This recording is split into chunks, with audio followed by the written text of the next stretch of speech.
Welcome back to another cool tool show and tell. Today my special guest joining us again is Matt Stultz. What did he bring to show us today, Matt? So today I brought the Big Idea Design titanium pocket bit. So I like lots of tools. I like having a lot of kind of EDC stuff on me. I previously talked about my Leatherman and my pocket tool kind of addiction. But the one side about a lot of pocket tools and multi-tools is they often have a pretty crappy Phillips head screwdriver. And the titanium pocket bit from Big Idea Tools really solves that. So it is a keychain based pocket bit or screwdriver bit that has a Phillips head on one side and a regular flathead on the other side. And you can kind of take the entire set of your keys and hold it almost like a handle and use a screwdriver and have a lot of leverage and a full size Phillips head driver bit. The other nice side of it is it comes in two different packages, a round and a hex. And if you have the hex bit, you can actually use it within some kind of a driver loop, like on this carabiner, and have a lot of torque to be able to really use the screwdriver. I love it. Again, totally titanium, so adds no extra weight really to my keys or nothing noticeable, and it's really a great bit of kit.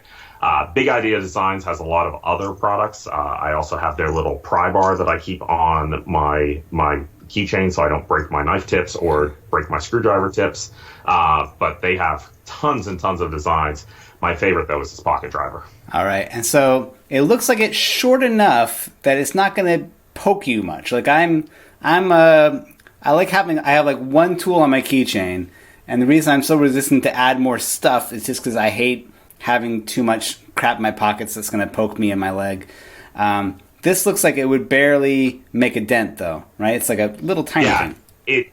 The way it spins around and the size of it, I've never been poked by it. You know, plenty of other things on my keychains, but this has never really bothered me. And I'm not one for having a ton of other keychain stuff. Pretty much I justify everything on my keys as is. Again, the pry bar, I keep a little hex 2.5 millimeter hex driver.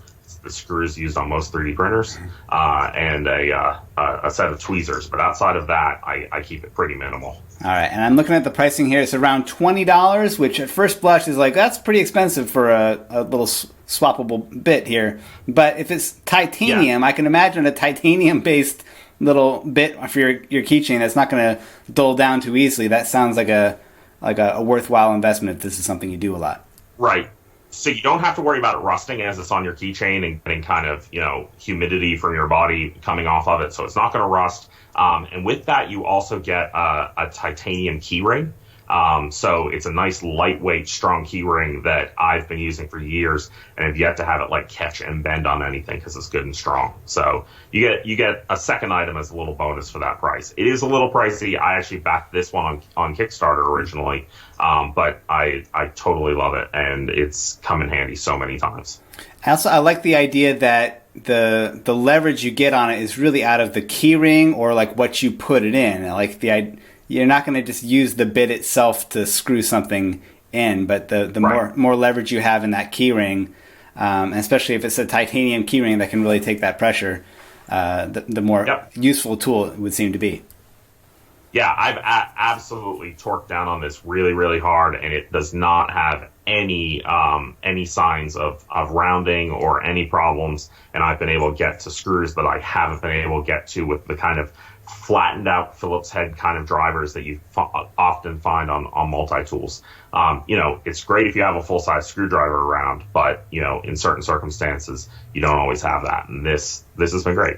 All right. Another great recommendation, Matt. Thanks for bringing it up. And you can find a link to this recommendation down here in the description. And you can find more information on Matt and what he's up to at Prusa Printers using the links down here. All right, Matt, thanks again. Talk to you soon. Thanks.